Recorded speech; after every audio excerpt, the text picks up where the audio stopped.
dans la serre. Au début de l'année 1879, Manet fait poser au 70 rue d'Amsterdam un couple d'amis, M et Madame Jules Guillemet, propriétaires d'un magasin de mode très connu des Parisiennes, situé 19 rue du Faubourg Saint-Honoré. Il s'est installé provisoirement chez un ami peintre, dans un atelier comportant un jardin d'hiver, le temps que les travaux de son nouvel atelier soient finis.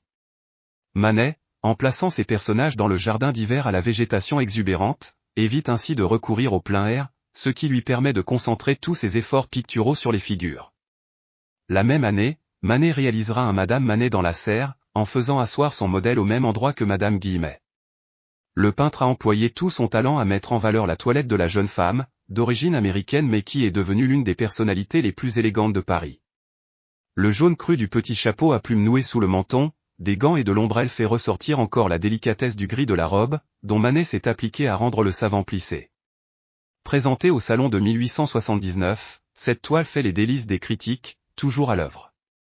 Les uns comparent la jeune femme à un homard vide, les autres se déchaînent contre Jules Guillemet. Pourquoi l'homme a-t-il un œil crevé et l'autre en proie à une ophtalmie aussi avancée?